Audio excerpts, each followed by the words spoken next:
안녕하세요. 다섯 번째 시간이죠. 저번 시간까지 우리 탄력성까지 배웠죠. 그리고 이번 시간에는 여덟 번째 포인트로 연관제, 그리고 또 하나의 주제로는 거미집 이론, 이것들을 한번 쭉 정리를 해보도록 하겠습니다.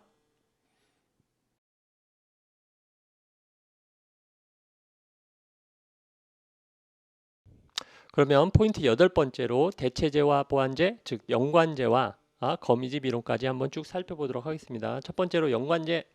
연관제는 크게 대체제와 보완제, 그리고 전혀 연관되어 있지 않은 독립제, 이렇게 분류해 볼 수 있다. 첫 번째로 대체제.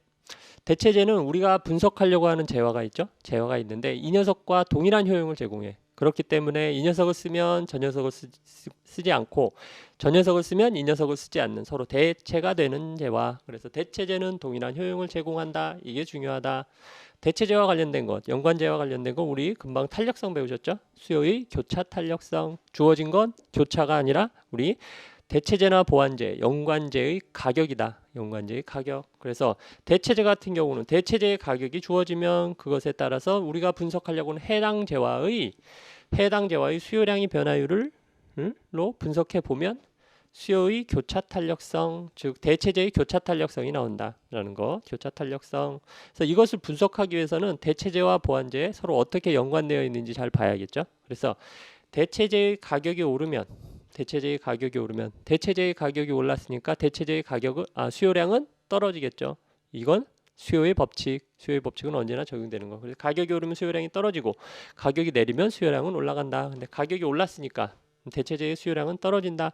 대체제의 수요량이 떨어졌다는 건 그 수요가 없어진다는 소리가 아니라 그 수요가 나한테로 온다. 나한테로 와서 내게. 왜? 그거보다 내게 더 싸졌을 테니까, 더 상대적으로 싸졌을 테니까 상대적으로 싼 나의 해당 재화의 수요량이 늘어나게 되는 것이다. 늘어나게 되는 것. 이때 수요량이 늘어나는 것, 가격이 변해서가 아니죠. 가격 이외의 요인, 그 대체제의 가격이 변했으니까 내 수요량이 늘어났다. 그럼 수요의 증가죠. 곡선의 이동으로 나타난다. 수요의 증가. 그래서 가격이 오르고 거래량도 증가한다. 수요 곡선이 움직이니까. 가격이 오르고 거래량은 증가한다. 이렇게 분석되는 것. 그래서 여기서 꼭 중요한 건 대체제의 가격이 올랐을 때 해당 재화의 수요량도 같이 올라간다. 그래서 대체제의 가격과 해당 재화의 수요량은 같이 움직인다. 요게 같이 움직이면 대체제다. 요거 꼭 기억해 두시고, 그렇기 때문에 수요의 가격 탄력성 부호를 한번 생각해 보면 대체제의 가격이 올랐을 때 변화율이 이거 플러스가 되겠죠. 플러스. 가격이 올랐을 때 해당 재화의 수요량은 늘어나죠. 이렇게 늘어난다. 그래서 수요의 교차 탄력성 해서 플러스 나오면 얘 전체가 플러스겠죠. 탄력성이 플러스면 대체제다. 대체제 기억을 해 두실 것. 그래서 중요한 건 대체제의 가격이 올랐을 때 수요량은 해당 재화의 수요량은 같이 증가한다. 같이 움직인다라는 거. 그렇기 때문에 탄력성은 플러스다. 요거 기억을 해 두실 내용이다. 그러면 다음으로 보완제겠죠. 보완제. 이번엔 보완제를 보시겠습니다.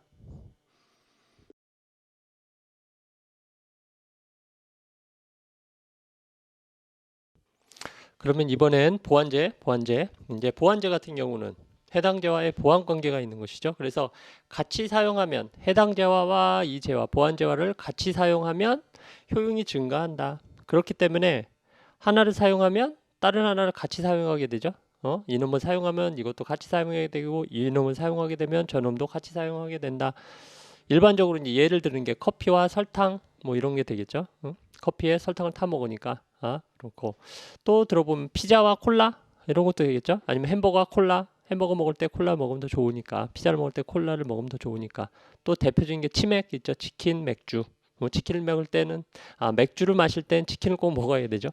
치맥 이런 게 다 보완제다. 보완제. 같이 사용하면 효용이 증가하니까 기분이 좋아지고. 그래서 우리 또 수요의 교차 탄력성 알아볼 수 있다. 이것 보완제의 수요의 교차 탄력성. 그래서 교차가 주어지는 게 아니라 이번엔 보완제의 가격 변화율이 주어지면 그것 때 해당 재화의 수요량이 변화를 보는 것이 수요의 교차 탄력성. 이것도 볼 수 있겠다. 근데 이것을 알려면 이제 연관재화, 그러니까 보완재와 우리 재화의 분석을 한번 해봐야 되는데, 보완재의 가격이 올랐어. 보완재의 가격이 오르면 보완재의 수요량은 떨어지겠죠. 반대로 가격이 내리면 수요량은 증가한다. 이때 해당 재화와 보완재는 같이 사용하면 증가하니까 얘가 수요량이 감소하면 같이 감소하고 얘가 보완재의 수요량이 증가하면 내 것도 같이 증가하죠. 같이 증가한다. 근데 얘 수요량이 줄었어. 가격이 올라서 수요량이 줄었어. 그럼 얘의 가격, 해당 재화의 가격 변화가 아닌 것이니까 가격 이외이니까 수요 곡선 자체가 이동한 거죠. 그래서 분석해 보면 얘 해당 재화의 가격은 내려가고 거래량은 감소하게 된다. 수요 곡선 좌측으로 이동을 해서. 그런데 여기서 중요한 건 보완재의 가격이 오를 때 수요량은 반대로 움직인다는 거. 반대로 움직인다는 거. 그래서 가격이 오를 땐 수요량이 내려가고 가격이 내려갈 땐 수요량은 올라간다라는 거. 이게 반대라는 거, 의미라는 거 꼭 기억을 해 두십시오. 그렇기 때문에 수요의 교차 탄력성 계산을 해보면 보완재의 가격이 올랐을 때 얘가 플러스죠. 그러면 해당 재화의 수요량 변화율, 수요량은 감소하니까 수요량 변화율은 음수가 나오겠죠. 음수가 나온다. 그래서 얘가 양수일 땐 얘가 음수이고 얘가 음수이면 가격이 내려갈 때 수요량은 증가하겠죠. 얘가 음수면 얘가 양수가 된다. 그래서 전체로 봤을 때는 항상 탄력성 이 음수가 나오게 된다. 그래서 수요의 교차 탄력성이 음수다. 그럼 보완재다라는 거 기억을 해 두십시오. 대체재 같은 경우는 수요의 교차 탄력성 계산해 보면 항상 양수가 나왔죠. 얘 가격과 수요량이 대체재 같은 경우는 같이 움직이니까 양수가 나왔고 보완재 같은 경우는 음수가 나왔다. 이걸 꼭 기억을 해 두십시오. 얘랑 그러니까 보완재의 가격과 해당 재화의 수요량은 반대로 움직인다는 거 보완재는 기억을 해 두실래요. 그럼 이제 연관재와 관련된 또 소득과 수요량에 관련된 것 우리 열등재와 정상재와 열등재 이것에 대해서 한번 잠시 짚고 넘어가도록 하겠습니다.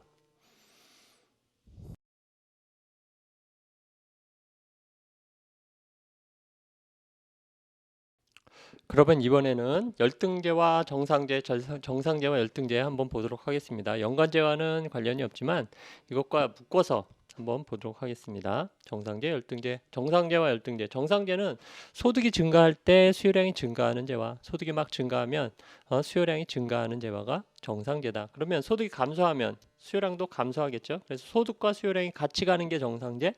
그러면 정상재 아닌 거 열등재겠죠. 열등재. 열등재. 소득이 증가할 때 수요량이 감소하는 것이다. 이거는 반대로. 그러니까 수요량과 소득은 반대로 가는 것. 그래서 소득이 감소하면 오히려 얘는 수요량이 증가해. 이거의 열등재다. 수요량과 소득이 반대로 움직이는 것. 열등재가 일본적으로 어떤 게 있겠습니까? 우리 옛날 같은 경우 보리밥 같은 경우 소득이 증가하면서 안 먹고 쌀밥으로 바뀌었죠. 이런 게 대표적으로 열등재겠죠. 열등재. 그리고 이제 생각을 해보면 뭐 택시와 모금 택시가 있을 때 소득이 증가하면 증가할수록 모금 택시를 많이 탄다 이렇게 해서 택시가 수요량이 줄어든다 그러면 택시가 열등재가 되겠죠. 일반적으로 그런 건 아니고 예를 들었을 때. 그리고 뭐 믹스 커피나 소득이 막 증가하면서 믹스 커피를 안 먹고 뭐 드립 커피를 많이 마신다든지 그런 경우 요즘에 드립 커피점 많이 생겼죠. 핸드 드립 커피점 많이 생겼는데 그런 걸 더 많이 찾게 된다. 그리고 믹스 커피의 수요량이 줄어든다. 그러면 믹스 커피는 열등재 같은 경우 되겠죠. 소득에 따라서 수요량이 줄어드는 것, 소득이 막 올라감에 따라 수요량이 줄어드는 건 열등재라고 할 수 있다. 그래서 우리 탄력성 살펴볼 때 수요의 소득 탄력성 살펴봤죠. 이 소득 탄력성은 소득이 주어졌을 때 수요량이 어떻게 변하는지를 보는 것이다. 그래서 소득이 변화율에 대한 수요량의 변화율 이게 소득 탄력성이다. 수요의 소득 탄력성. 그런데 이 열등재와 정상재와 열등재 한번 따져봤을 때 소득이 증가할 때 수요량이 같이 증가하는 거. 밑에 보면 소득이 증가하면 플러스겠죠. 그리고 수요량이 같이 증가하는 건 수요량 변화율이 얘도 플러스가 되겠다. 그럼 밑에도 플러스, 위에도 플러스. 그럼 얘는 플러스. 소득이 감소할 때 수요량 얘도 감소하겠죠. 정상재. 그럼 소득이 변화율이 마이너스일 땐 위에도 마이너스일 테니까 얘 한꺼번에 따져보면 탄력성은 플러스가 된다. 그래서 수요의 소득 탄력성이 플러스이다 라고 하면 그 말은 다른 말로 정상재이다란 말과 같은 말이 되겠다. 기억에다 해두실 것. 그럼 열등재는 반대겠죠. 반대.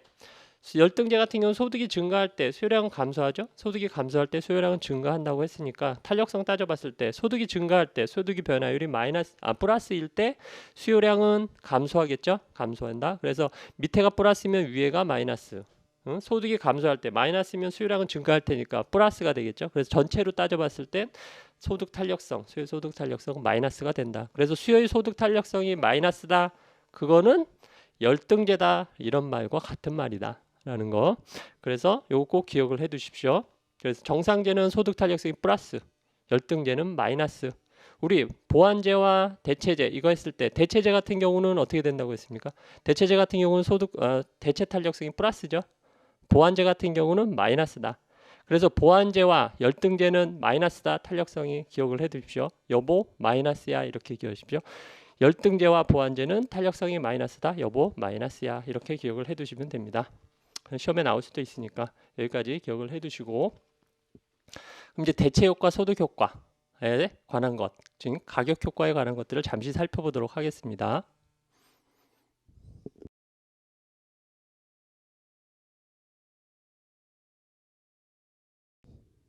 그러면 이번에는 가격 효과에 대해서 한번 알아보도록 하겠습니다.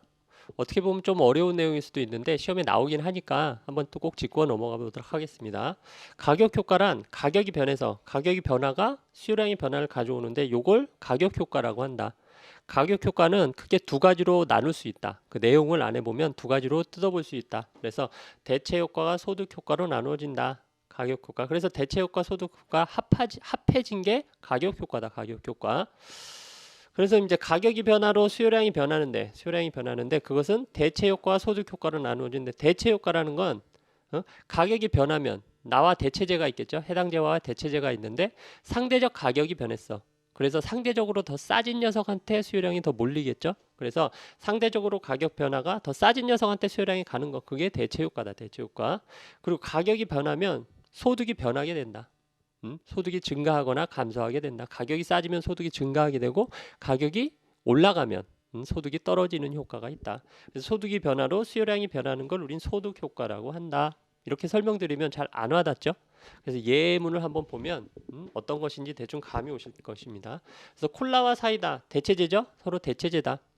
그런데 내가 한 달에 일정 기간 동안 이제 콜라나 사이다를 총합해서 콜라나 사이다를 먹을 수 있는, 그러니까 그걸 사 먹을 수 있는 지출할 가능한 금액이 한 10,000원 정도 된다. 그래서 내가 한 달 동안 콜라 한 5, 두 개가 똑같은 효용이 있으니까 콜라 한 5, 사이다 한 5개 소비하면 1,000원이니까 이 콜라에 5,000원, 사이다에 5,000원 지출하면 10,000원 다 되죠. 이렇게 소비하고 있었습니다. 이렇게 쭉 소비를 하고 있었는데, 일정하게 소비를 하고 있었는데 어느 날 콜라 회사에서 콜라 가격을 1,000원에서 500원으로 딱 내려버렸어. 그때 어떻게 되는지, 나의 소비는 어떻게 되는지 한번 보도록 하겠습니다. 1,000원에서 500원으로 내려서 사이다는 그런데 1,000원 그대로야. 그럼 기존에 5개 소비하고 있었죠? 그럼 이렇게 가격이 변했을 때 5개 소비하면 500원에 5개니까 2,500원이고 1,000원에 5개니까 5,000원이죠. 합하면 7,500원이 된다.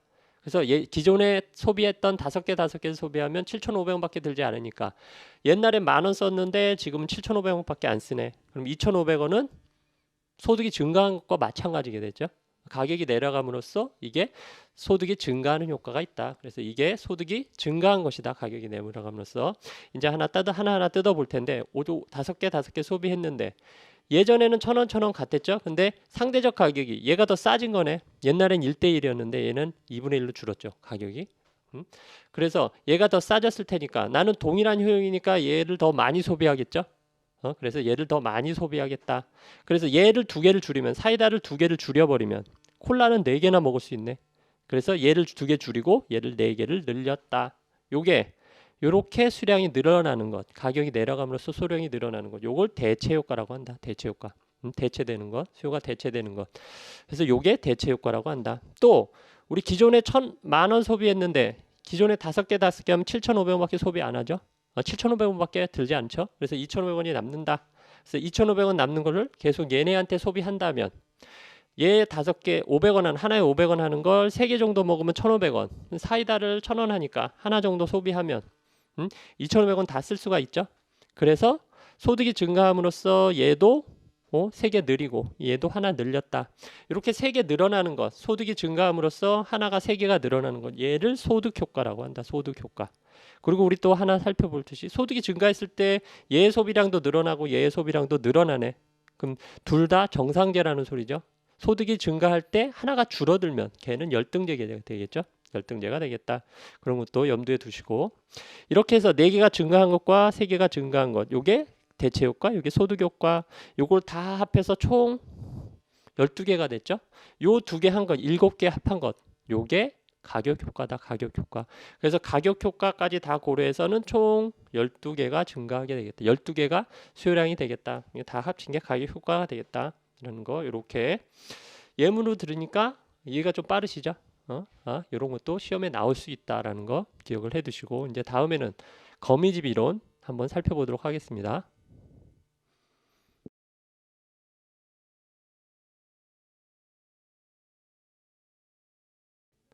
이번에는 거미집 이론에 대해서 한번 보도록 하겠습니다. 거미집 이론. 특히 우리 부동산 학은 거미집 이론이 중요하게 다뤄질 수밖에 없다. 이 부동산이나 농산물 같은 경우 거미집 이론이 잘 적용되니까 이게 많이 나올 수밖에 없는 것이다. 그리고 거미집 이론은 동태적이다. 동태적 이론이다. 동태적 이론. 왜 동태적 이론이냐면 시간의 지남에 따라서 시간이 경과함에 따라서 가격이 변하는 것, 수요량과 공급량이 변해가는 과정을 따라가서 시간의 경과에 따라서 이론을 형성하게 되어 있으니까 이게 동태적인 이론이다. 정태적 이론이다. 움직이지 않는 정태적 이론이다라고 하면 틀립니다. 기억을 해두시고 이제 기본 가정이 있는데 기본 가정은 수요는 단기 가격에 의존한다. 수요는 단기 가격에 의존하지만 공급은 전기 가격에 의존한다라는 거. 그래서 여기서 중요한 건 전기 가격에 공급이 전기 가격에 의존한다라는 거.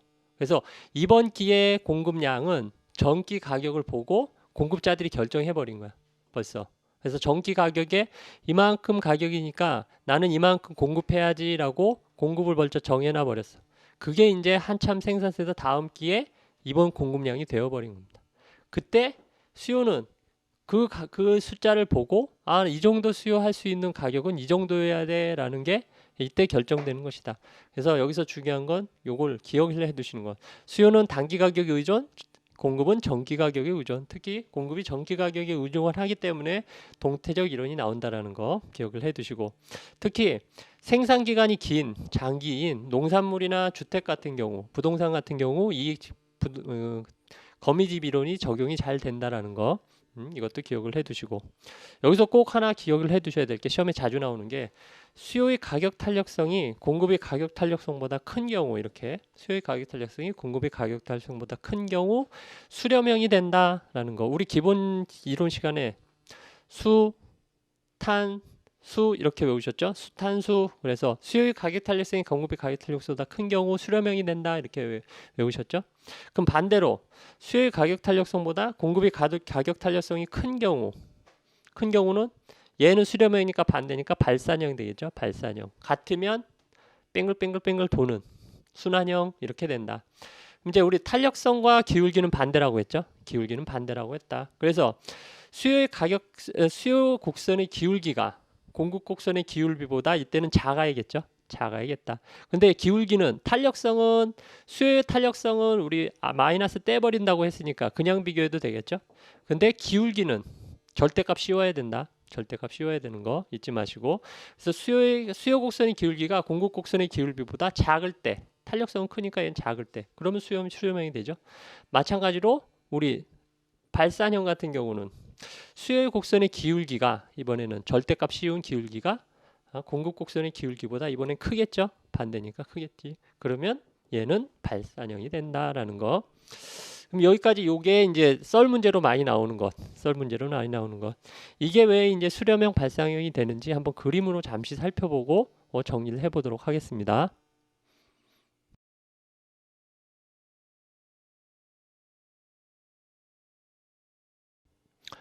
그러면 거미집 이론 우리 그림으로 한번 살펴보도록 하겠습니다. 거미집 이론이 그림으로 어떻게 수렴형, 발산형 또 순환형이 되는지 이런 것들을 한번 살펴보시고 이걸 한번 쭉 설명을 드릴 테니까 이해가 가시면 이해를 하시고 안 하셔도 결론만 이해하셔도 충분하다. 결론만 이해하셔도 문제를 푸는데 별로 지장이 없다. 근데 설명을 한번 드려볼 테니까 한번 쭉 들어보시기 바랍니다.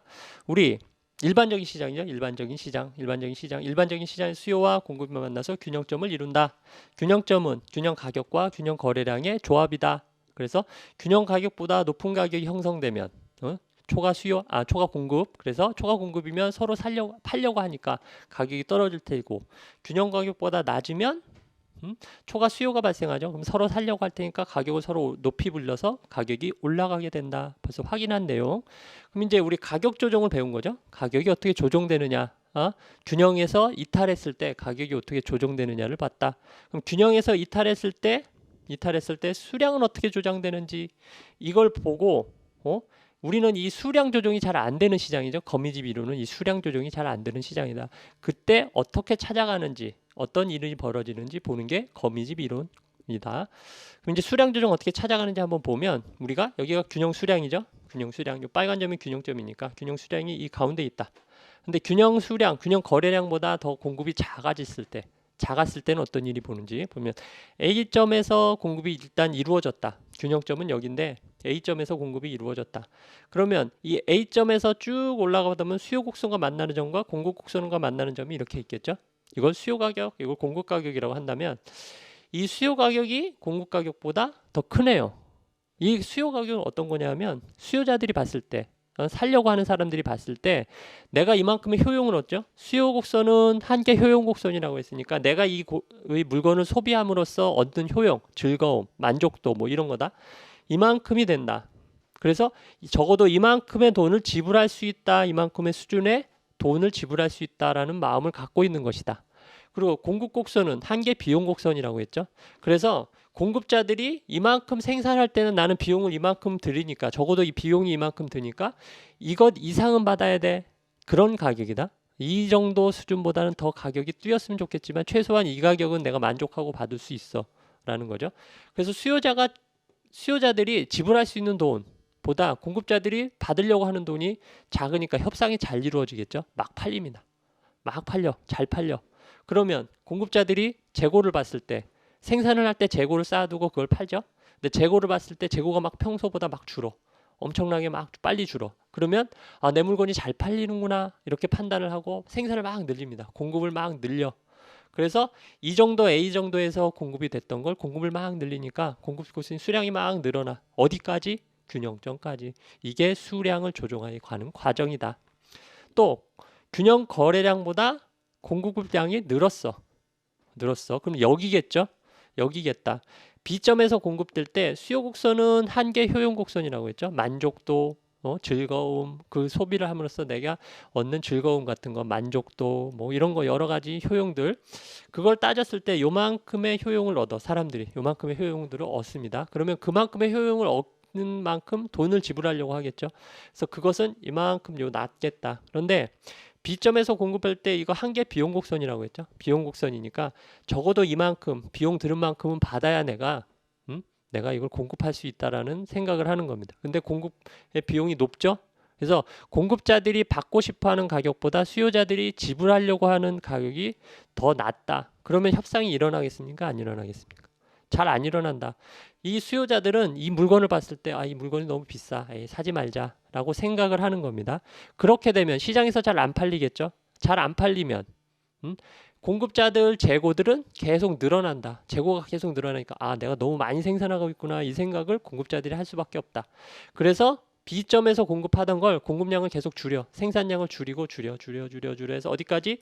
균형 거래량까지 줄이게 된다. 이게 균형에서 공급량이 이탈했을 때 균형점을 찾아가는 균형 거래량을 찾아가는 과정이다. 가격 조정뿐만 아니라 수량 조정도 이렇게 일어나는 것이다. 일반적인 시장에서 즉 일반적인 시장은 재고가 줄어드는 것 늘어나는 것을 보고 계속적으로 공급량을 조절할 수 있는 것 그게 일반적인 시장 일반적인 것이다. 근데 우리 수능형, 발상형, 순환형, 거미집 이론은 그렇지 못하다고 했죠. 우리 공급은 기간이 필요하기 때문에 전기에 의해서 결정된 게 이번 기회에 공급된다라는 가정을 하는 것이다. 어떤 시장? 부동산 시장. 전기에 착공했던 게 이번 기회에 공급되는 것. 전기에 농산물 같은 경우 전기에 벌써 파작을 했죠. 파작이 아니라 씨를 뿌렸겠죠. 씨를 뿌렸으니까 올해 이번 기회에 공급되는 것, 그 공급량은 줄이기도 늘리지도 못한다고 픽스되어 있는 것, 그것에 의해서 소비자들이 가격을 그 수량만큼 보고 거기에 의해서 가격을 결정할 수밖에 없는 시장. 이 시장이 거미집 이론의 거미집 이론이 적용되는 시장이다. 한번 보면 시장에서 수요 곡선과 공급 곡선이 이렇게 있습니다. 수렴형이라고 했으니까 수요 곡선은 완만하게, 공급 곡선은 가파르게 그렸죠. 수요 곡선이 완만하다는 건 수요 곡선이 탄력적이라는 소리죠. 공급 곡선이 가파르다는 건 공급 곡선이 비탄력적이라는 소리죠.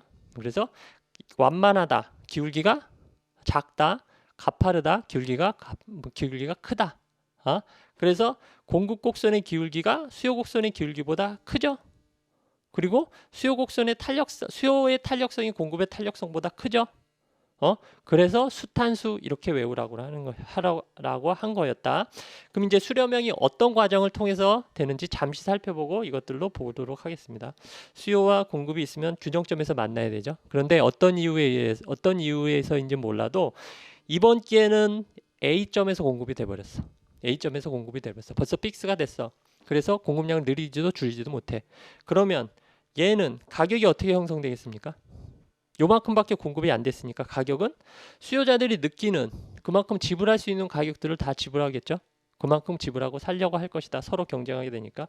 그래서 요 위 B점까지 가격이 B 되는 수준까지 올라갈 수밖에 없다. 그래서 이 점까지 가격이 형성된다. 이번 기회는 1기에는 이번 기회 가격은 2에 형성된다.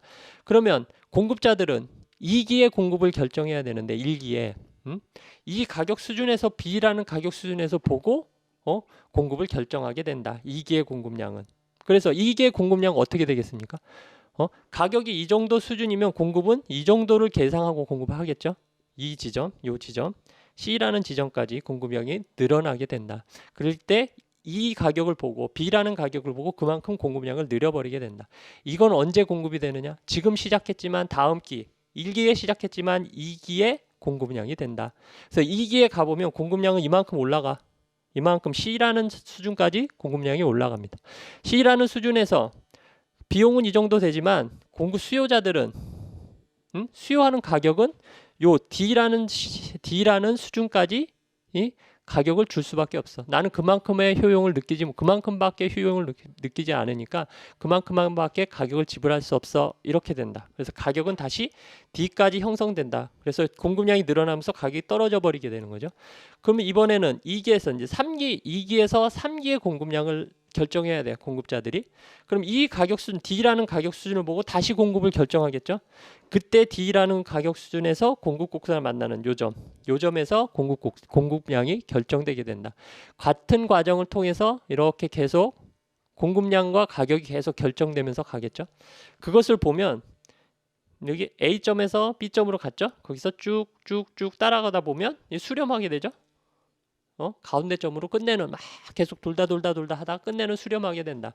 그래서 얘는 수렴형이다 라고 얘기를 하는 겁니다. 그럴 때 조건이 어떻게 되냐면 공급 곡선의 기울기가 수요 곡선의 기울기보다 가파를 때, 절대값이 클 때, 이럴 때, 그리고 반대로는 수요의 탄력성이 공급의 탄력성보다 클 때 수렴하게 된다. 이런 거 설명을 드리고, 이 설명은 구체적으로 기억을 안 하셔도 된다. 그런데 하나씩 꼭 기억할 건 우리 요 그림을 보면서 공급 곡선의 기울기가 수요 곡선의 기울기보다 클 때, 절대값이 클 때 수렴한다. 수탄수 수요의 탄력성이 공급의 탄력성보다 클 때 수렴한다. 요거는 꼭 기억하셔야 됩니다. 문제에서 꼭 나오니까. 이제 이번엔 발산형은 벌써 그림이 발산하죠. 거미집이 발산한다. 거미집 이론이 왜 거미집 이론이냐면 이렇게 수렴하고 발산하고 하는 요걸 찾아가는 걸 그림으로 쭉 그려다 보면 거미집 같이 보이죠. 거미집 같이 보인다고 해서 거미집 이론이다. 이건 그냥 알아두시면 될 것이고, 발산형은 이렇게 그림을 보면 점점 커서 발산하게 되죠. 쭉쭉 끝도 없이 발산하게 된다. 그래서 발산형.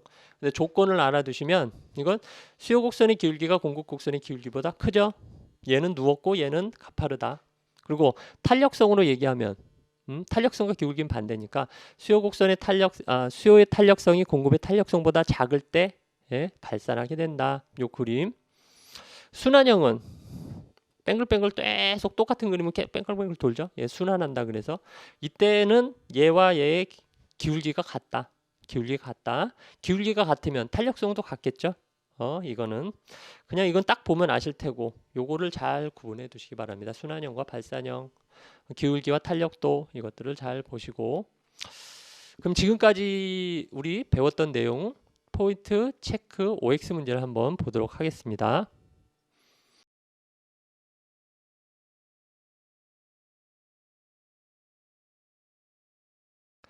포인트 체크 OX 문제 1번 주택 임대료가 상승하면 다른 재화의 가격이 상대적으로 하락하여 임대 수요량이 감소하는 것은 소득 효과에 대한 설명이다. OX X죠. 이거 대체 효과에 대한 설명이죠. 그래서 가격 효과는 대체 효과와 소득 효과가 있는데 이 상대적 가격이 하락 그래서 수요량이 변하는 것 그것은 대체 효과에 대한 설명이다. 1번 X, 2번 소득이 10% 증가하자 어떤 부동산의 수요량이 8% 증가했다면 이 부동산은 열등제라고 할 수 있다.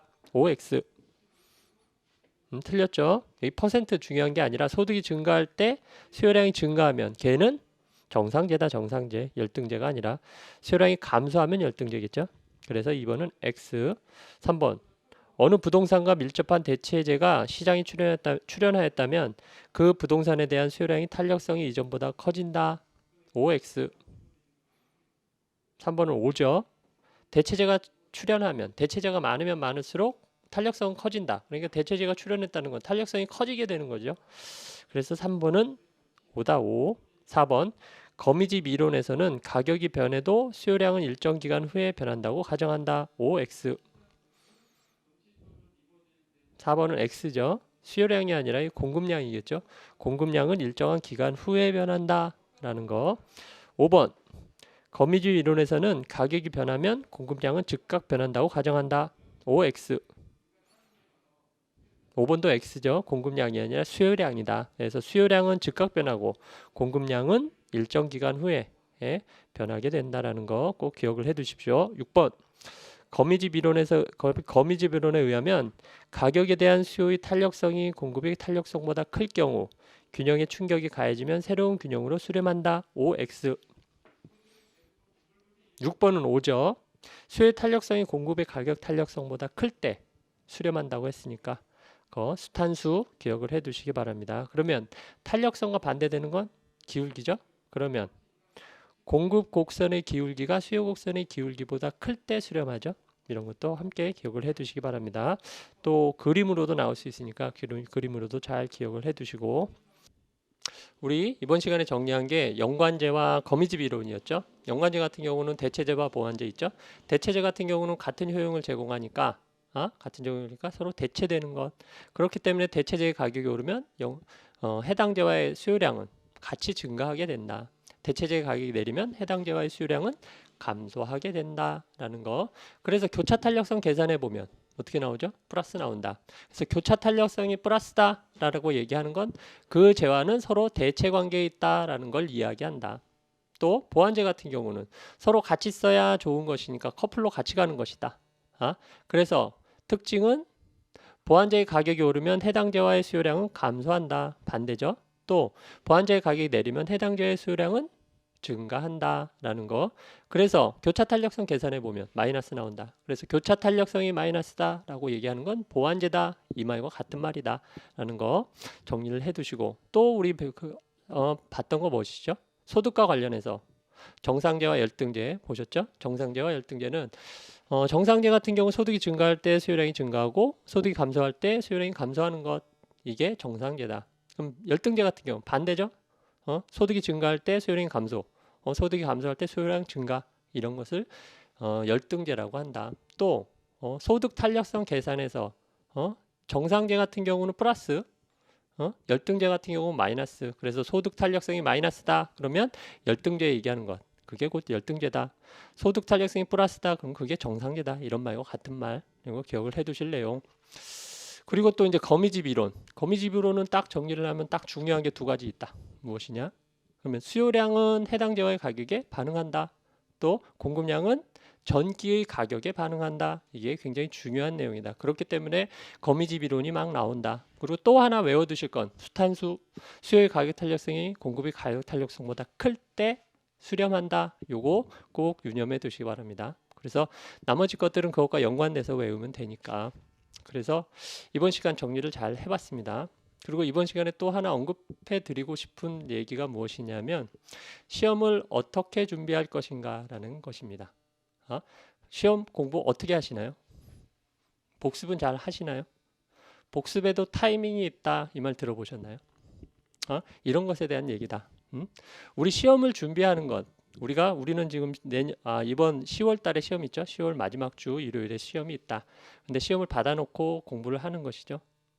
우리가 이 시험 날짜를 받아놓고 공부하는 건 어떻게 비유되냐면 시험 날짜를 받아놓고 운동선수가 운동을 하는 것과 마찬가지다. 그것과 비교해서 굉장히 비슷하다. 우리 시합 날짜는 10월 마지막 주 그런 것. 근데 운동선수가 근육을 막 단련시켜서 시합에 나가죠. 그것과 마찬가지로 우리는 뭘 단련시켜야 된다? 뇌를 단련시켜야 된다. 우리의 근육은 뇌다, 뇌. 근데 특징이 있습니다. 뇌가 특징이 있는데 뇌도 우리 그 몸 전체에서 산소와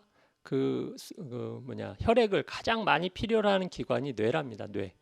예? 그리고 당분도 포도당이라고 하죠. 포도당도 가장 많이 소비하는 게 뇌랍니다. 그만큼 뇌가 중요하다. 근데 뇌가 활성화되려면 우리 혈액순환이 잘 돼야 된다. 혈액순환이 잘 되려면 어떻게 해야 되냐? 첫째는 음식을 잘 조절을 해야 됩니다. 음식을 잘 조절해야 된다. 근데 좋은 음식을 먹는 것보다 안 좋은 음식을 가려 먹는 게 혈액순환에 더 좋다. 그래서 안 좋은 음식 어떤 거냐? 인스턴트 음식, 기름진 음식 이런 거, 기름에 튀긴 음식 이런 거 아주 안 좋다. 그리고 짠 음식 이런 게 혈액순환에 안 좋다는 거 다 아시죠? 그것을 안 먹는 게 우리 공부. 운동선수가 운동을 하고 식이요법을 하듯이 우리도 뇌를 단련시키기 위해서는 식이요법이 꼭 필요하다. 꼭 드리고 싶은 내용. 식이요법에는 좋은 음식 먹는 것보다 안 좋은 음식 안 먹는 게 더 좋다. 그거 첫째. 예?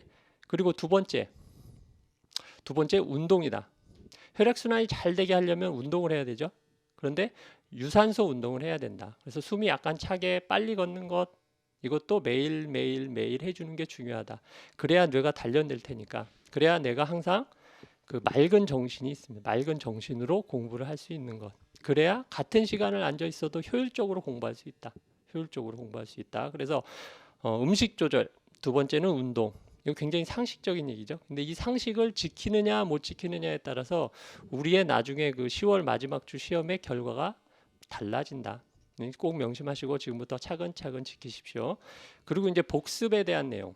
우리 공부를 어떻게 하실 것인가에 대한 이제 복습에 대한 내용이 있는데 이거 뇌과학 같은 경우는 얘기를 막 드려야 되는데 이 얘기하면 뭐 1시간 얘기해도 시간이 모자랍니다. 그래서 복습의 타이밍, 어떤 타이밍을 잡느냐가 굉장히 중요한데 그 타이밍 몇 가지만 말씀드리고 정리를 하겠습니다. 복습을 할 때 우리 어떤 시간, 그러니까 1시간이나 2시간이나 막 이렇게 수업을 들으시죠? 그럼 어떤 주제에 대해서 내용을 정리를 할 것이다. 근데 이것을 다 정리를 하면 10분 이내에 어떤 주제가 끝나면 그 주제에 관해서 10분 이내에 다시 복습하는 게 굉장히 중요하다. 그 어떤 것보다도 복습 시간, 즉 10분 이내에 한 번 더 하는 것이 굉장히 중요하다. 효율도 좋고 기억도 오래 남는다. 그런데 우리 이걸 한 번 했다고 해서 그냥 쭉 가는 것이 아니라 계속 까먹죠. 나만 까먹는 것이 아니라 공부 잘하는 천재 같은 애들도 다 까먹는다. 그래서 걔네들도 진짜 천재같이 머리가 좋은 것이 아니라 제때 제 시간에 계속 복습을 해주기 때문에 걔가 공부를 잘하는 것이다.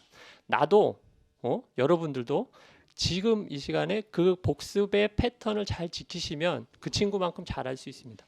뇌가 그 친구가 똑똑해서가 아니라 복습하는 패턴을 알기 때문입니다. 그 복습 패턴이 10분 이내 그리고 2시간 이내에 한번 해주는 게 좋은데 그러기 쉽지가 않죠. 그래서 우리는 어떤 시간에 공부를 하면 그 시간에 공부를 끝내고 10분 이내에 복습을 한번 하고 그 다음에 저녁에 한 번 더 한다. 저녁에 한번 그걸 쭉 1시간 내에 보라는 것이 아니라 내가 정리했던 부분들이 요점이 뭔지 그리고 쓱쓱 넘겨가면서 한번 눈여겨 딱딱딱 해보시고 머릿속에 상기시키는 것. 아무리 큰 주제라도 한 10분 15분이면 그거 충분히 할 수 있습니다. 그래서 저녁에 한번 또 패턴 자기 전에 한번 왜 자기 전에 한 번이냐면 자기 전에 한번 해두면 우리의 뇌는 어떤 공부를 딱 하면 그냥 그것이 받아들여지는 것이 아니라 자면서 그게 스스로 정리가 되는 경우가 많습니다. 스스로 정리가 된다. 그렇기 때문에 그걸 준비하기 위해서 밤에 자기 전에 한번 또 그리고 자고 일어나서 그 주제에 대해서 다시 한번 본다. 왜 그러냐면 밤에 쭉 내가 그 이전에 공부했던 부분들은 머릿속에 쭉 밤새 뇌가 알아서 정리를 했을 텐데 그것을 다시 상기시키는 것. 거기까지 딱 한번 하루의 패턴이다. 그리고 이제 우리는 한 달 내에 복습을 해야 된다. 한 달 내에 복습을 해야 되는데 우리가 어떤 주제를 공부했다면 하루에 그걸 쭉 보셨으면 이틀 이내에 한 번 더 봐야 된다. 그러니까 3일이 지나기 전에 다시 한번 봐야 되고 그 다음에 일주일 복습 패턴 일주일 그 다음에 한 달 이내에 딱 한 번 더 보면 한 달 정도 쭉 보면 이것은 장기 기억으로 간다라는 겁니다. 장기 기억으로 간다. 이 패턴을 잘 내 몸에 익히셔서 그렇게 꾸준히 하면 실력은 자연적으로 올라가게 되어 있다. 자연적으로 뇌 자체가 그렇게 생겨 먹었다. 다시 한번 이제 시간만 한번 정리해 보면 어떤 주제를 공부했으면 10분 내에 한번 공부한다. 그리고 2시간 내에 한번 보면 좋은데 그거 쉽지 않으면 저녁에 집에 가서 잠 내서 한번 한다. 그리고 자기 전에 한번 하고 자기 난 다음에 한번 하고 3일 후에 한번 하고 일주일에 한번 정리를 한다. 그리고 2주에 한번 하고 한 달에 한번 딱 하고 그 다음부터는 하고 싶을 때 적당할 때 한 번씩 해주면 된다. 라는 게 복습의 패턴이다. 이게 서울대나 연고대나 공부 잘하는 친구들 있죠. 그 친구들이 늘상 하는 그냥 버릇같이 들어있는 습관입니다. 습관. 이걸 내 몸에 익히면 시험이 쉬워지겠습니다. 쉬워질 것이다. 잘 기억을 해두시고 이제 다음 시간 이제 부동산 경제론의 시장론 한번 들어가 보도록 하겠습니다. 오늘 공부하시고 문제 푸시고 공부하시느라고 고생 많으셨습니다. 감사합니다.